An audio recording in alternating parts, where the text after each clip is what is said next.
What is going on, guys? Jason Burke here, Styles Clash for Life, coming at you on YouTube, and tonight I've got some football focus.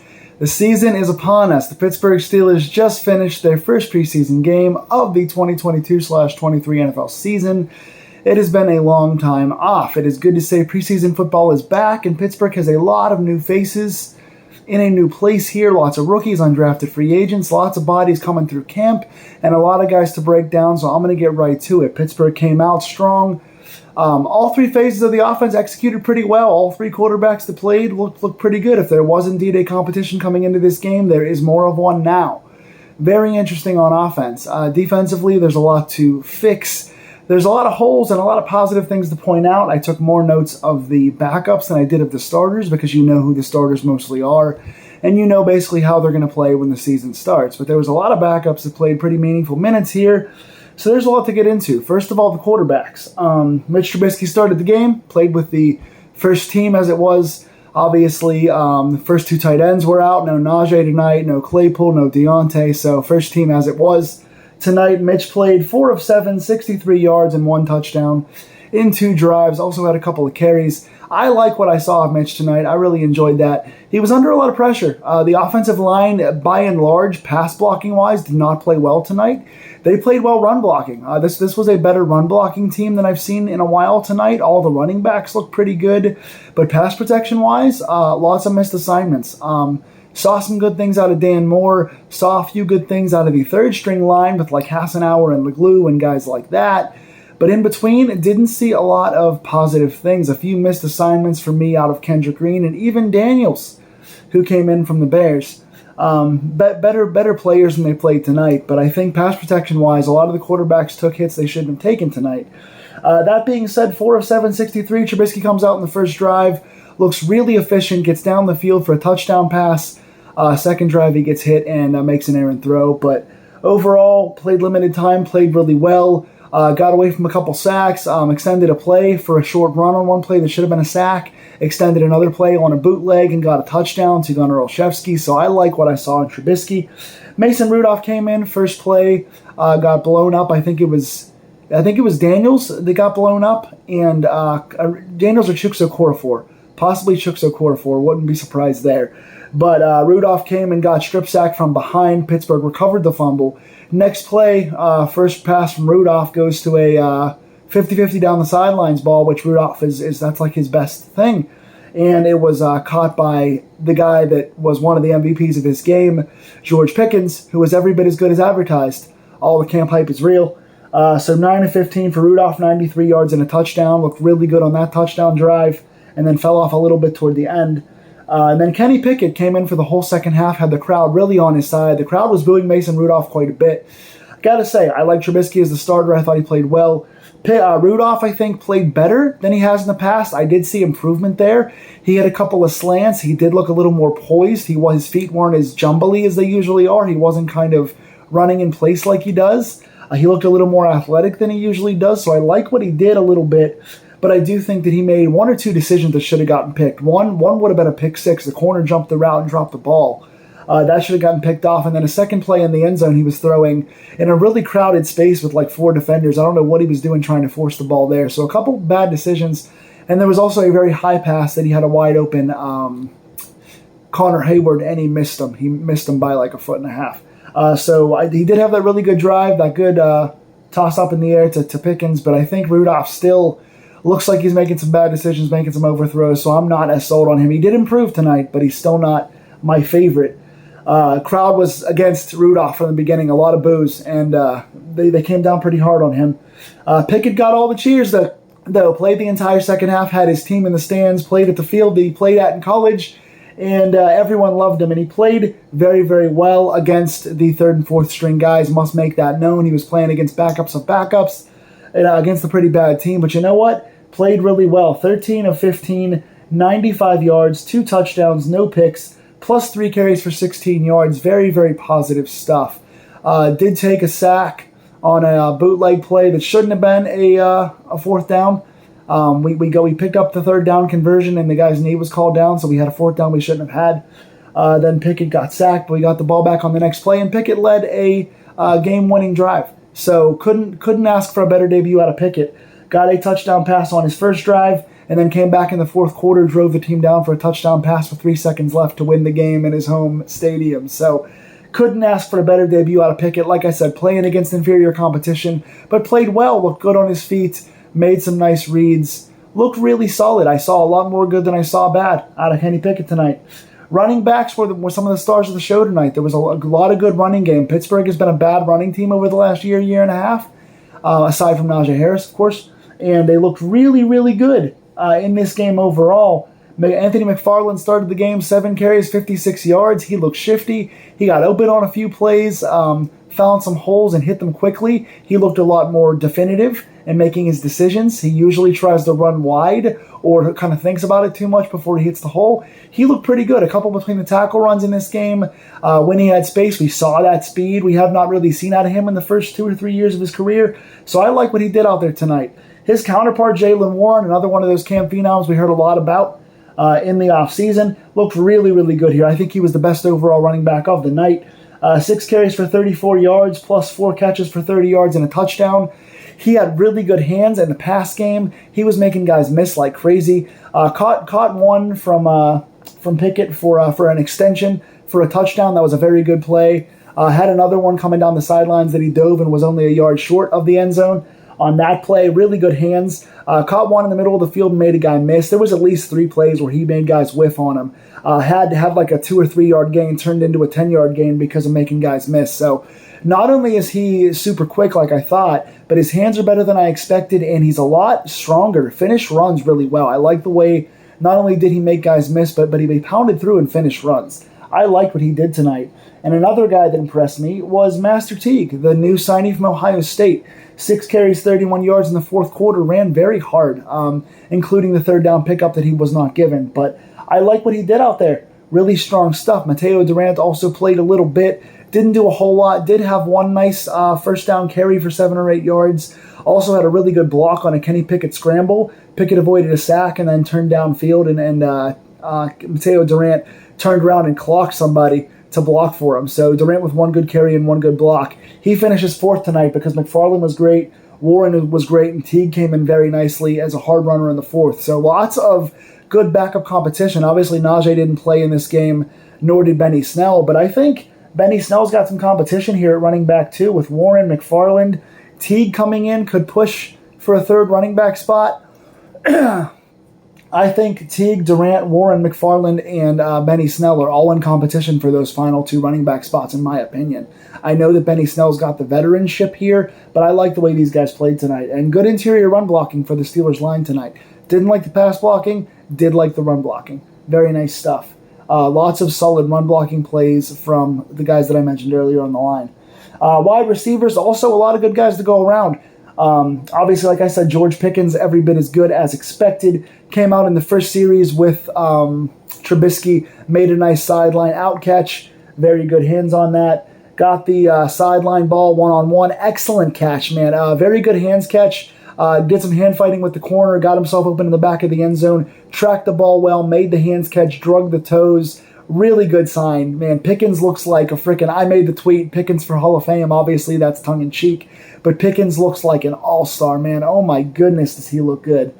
Made another nice hands catch where he caught the ball on the sideline, spun around. He's showing very good hands. He's looking strong. He's looking like he has very good sideline awareness, which for a rookie is rare. He's finding the ball in tight spaces, and he's dragging those toes, and that's a really good sign. I was looking forward to seeing Calvin Austin play. He did not. He was injured, so he did not play in this game. I think he's going to be a gangbuster. But one of the guys he's competing with looked really good in this game, though, anyway. Gunnar Olszewski, big surprise. Didn't see much of him as a wide receiver. I thought he would compete with Calvin Austin and a couple other guys like Steven Sims for a returner spot. Did not expect him to come out and receive the way he did. I never saw much of him at the Patriots as being a wide receiver. What a night for him as one of the leaders. 3 catches, 47 yards, and a touchdown. Had a really nice play. Middle of the field, Trubisky scrambled, found him, and he broke a tackle and ran downfield. Looked really good there. And then also on a bootleg from Trubisky on the first drive, got himself open on a corner route and caught the pass in the end zone. So, man, Olszewski, nice stuff tonight. That's a big surprise for me. Another guy that I thought was impressive with 2 nice plays was Steven Sims. the ex-Washington Commander. He had a really nice opening kickoff return. He looked a little trepidatious catching the ball. Caught the ball with kind of pitter-patter feet, made the short steps, turned upfield, made some guys miss, and got some nice blocks on the sideline. Really nice kickoff return there. Again, he's competing with guys like Austin and Olszewski. And then he also got a end-around play. He got a nice little jet sweep, one of the offensive coordinator's specialties. Took a jet sweep on a nice play call, turned upfield, made some nice cuts to make some guys miss. Impressed by Steven Sims tonight. Another guy was Taylor Vaughns. I don't know much about Taylor Vaughns. I think he was here in the practice squad once before. 2 nice catches off Kenny Pickett, including the go-ahead touchdown. 2 catches, 32, and the game-winning touchdown. Caught a sideline pass from Pickett, made a guy miss, ran over, jumped, and extended. Got the game-winning touchdown to put Pittsburgh up for the win, 32-25. So lots of guys are impressive in this game. We also saw several things. Tight end-wise, the first 2 guys didn't play. No Freiermuth, no Gentry. We did see Connor Hayward make some nice plays. He was overthrown by Mason Rudolph at one point, but did make 2 or 3 nice plays in the middle of the field, including catching a 2-point conversion from, I think it was Mason Rudolph. So I like the way he's playing. He's got a very good shot of making this team with the 3rd tight end, although Jay Sternberger from the Green Bay Packers was playing as the backup tight end in this game, also had 2 nice catches as well, so I guess they're competing for the 3rd tight end spot. But I think the edge goes to the guy that typifies the Steeler attitude, and that is Cam Hayward's little brother, Connor. Like what he did today. Again, lots of receivers, lots of very solid guys. Boykin from Baltimore had a couple nice catches as well. Really good hands on one of the short slants that Rudolph threw, so I like his hands on that play. Lots of guys to look at offensively. Really nice, solid night with 32 points offensively. All 3 phases scored. Pickett was the only one to score twice against the backups. So good offensive night. Defensively, I don't feel as solid. Starters played fine, bend but not break overall. Gave up, I think, 3 points to the starting team in Seattle until Geno Smith got a rushing touchdown at the end of the first half. To put those guys on the board, they had a good second half. I like what I saw from Ahkello Witherspoon. I hope he's okay. He went out with injury, did not return. It's preseason. I hope he just got a small little stinger and went out and didn't come back because it was preseason. Made 2 very nice tackles on reading the ball very well. Hope that he is okay. Cam Sutton made a nice tackle reading a screen pass as well, as did Levi Wallace with a nice tackle playing corner. So got beat for a few little things here and there. Nothing really stood out as getting beat badly. Overall, that looked good. The one weak spot on the starting team and the 2nd and 3rd and 4th and 5th and 12th team tonight was the running defense. Our running defense looked every bit as bad as it did last year. We finished last in the league last year in run defense. This did not assuage my guilt or concern for that position. Couple nice tackles on 3rd downs to close out drives by Miles Jack. I saw him attack the ball a couple times in a couple early drives. Devin Bush I could not find anywhere. Didn't see him getting very exposed by slot guys or tight ends like a lot of the other inside linebackers did in this game, but didn't see him making tackles either. He wasn't really around the ball very much, which concerns me. So the inside linebacking starters did not super impress me, though they still played a lot better than the backup inside linebackers. We'll get to that. Defensive line did not get a ton of pressure. We did finish the game with three sacks. 3 sacks in this game overall. But again, starting defense bent but didn't break. They played about as well as you could hope. You would hope for a few more splash plays, but it is what it is. Didn't see a lot of guys on the backup defense that I wanted to talk about. There's not a lot of guys who came up with too much here. I will say Mark Robinson did get the sack forced fumble to seal the game for us. We were tied.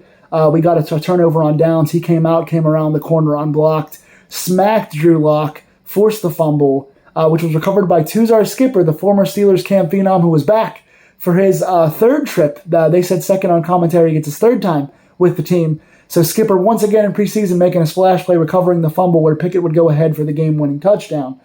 So good play there. But overall, Robinson got exposed in pass coverage. He did make 2 tackles, including that forced fumble sack, but at least twice on inside linebackers, he got shook out of his skin for long plays downfield, including a touchdown.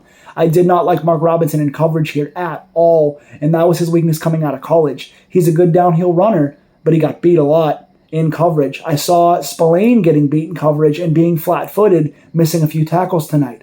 He's battling Bush for the starting spot inside linebacker. That didn't look good.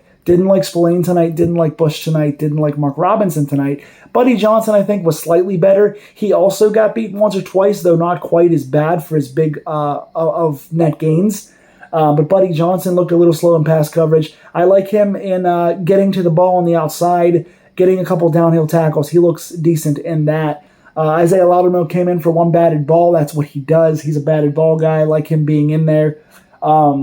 Saw the first play DeMarvin Leal came out. He spun past the guy, had a nice inside technique, almost got a sack, and the guy just got away. So Leal, and he also was around the ball on the fumble recovery. He was right next to Skipper, so if Skipper hadn't gotten it, Leal would have gotten it. So Leal was very close to a couple splash plays. Didn't make any in this game, but he was around the ball a lot. So DeMarvin Leal and Loudermilk are guys to look out for on defense. Henry Mondo got a sack. He always finds a way to make these plays in preseason. I've never been a big fan of the guy, but he always does just enough to remain on the team. Got a sack tonight. He's always around the ball somehow. Rashed also got a sack. I think he came over from the Jets, I believe. He was another guy that got signed in the past couple of days. Also, the ex-Cowboy came in for a couple of plays. I think Carter was his name. I don't have his name written down here. The two guys from pretty much like late second quarter through fourth quarter, the only two guys who really deeply impressed me in this game were one guy with a mixed bag, Arthur Maulet. He made a lot of nice reads. Anytime there was like downhill running or anytime there was like he had a nice blitz on the quarterback at one point, he was pursuing the ball well. Anytime they were going for screens on the outside, they tried a lot. He was on a couple of those, made some really nice reads on those, but also got beat a couple of times. I think he had a missed tackle on one of the plays, and he also got beat on a pass play downfield at one point. So mixed bag for him, but he's playing pretty well. He kind of reminds me of that a little bit less skilled Mike Hilton, where he's pretty fast off the edge. He hits pretty hard. He's a good downhill running guy. He's a good slot nickel running corner, but he's not a great coverage guy. I think Hilton was a little better. He's close. He's close to putting it together. I'm seeing a lot of good from Maulet. He's got to get a little better in pass coverage, but I like his intensity and I like his reading of a lot of the plays around the line of scrimmage. That's something to look out for. Trey Norwood. Trey Norwood was everywhere in this game. Trey Norwood's behind me somewhere as I record this video. He's everywhere in this game. He was the defensive MVP of this game for me in pass coverage. He went down on a goal line and got a separation that would have been a touchdown off of a guy with a shoulder hit. He came up and made at least 2 or 3 other diving pass breakups. He had 3 or 4 in this game. It seemed like every downfield throw from like the second half, Norwood was there. He was the best pass coverage guy we had today. James Pierre was a mixed bag. He got a nice end zone breakup as well on a ball that was floated too far inside, but he made a nice read. Didn't do a whole lot. Elsewise, he did get beat on 1 or 2 small plays, but mostly it was just the fact that Seattle was running all over us. That backup defensive line especially did not get enough pressure. We didn't see a lot of guys make any statements. I don't know if who all, obviously the starting 3 really didn't play very much, but the backups that we like, guys like Davis, guys like Loudermilk, we didn't see a lot of pressure. We saw a couple splash plays, like I said, with Leal off the edge or getting off the edge on the inside and the Loudermilk batted ball, but we didn't see a lot of quarterback pressure, which led to the quarterbacks getting time to throw and also just DJ Dallas beating us up, man, just like short passes and like running in the gaps. Those guys found a lot of space to run the ball on us in this game, so we need to get more pressure on the quarterbacks off the front 3 and the outside linebackers, and also especially run defense. So I think our weaknesses in this game were our same weaknesses from last year. I do like some of the improvements on some of the splash plays on the interior line. I do like a lot of the improvement from some of what I saw from Mason Rudolph, and I like a lot of the running game. So overall, again, putting up 32 points, all phases of the quarterback regimes, all 3 teams on offense scored. Special teams, we had a couple nice returns. So overall, I'm pretty pleased with what I saw, considering a lot of starters didn't play. So interesting to see how the quarterbacks come in next week and what they do with the running backs and the wide receivers. All those 3 skill positions seem like very deep, tight races, especially without the starters playing. If we bring some of the starters in, it's going to be interesting to see, because Game 2 is going to be the game. If we see a dress rehearsal, it's going to be Game 2. It's never the last game, and there's only 3 games now. So we'll see if Game 2 is the dress rehearsal. What'd you guys think? Who impressed you? Who stood out to you? Who did I miss? Tell me in the comments below, what are you looking forward in Game 2? Please like, share, and subscribe this video if you want to see more Steeler coverage going forward, and I will talk to you guys soon. Go Steelers.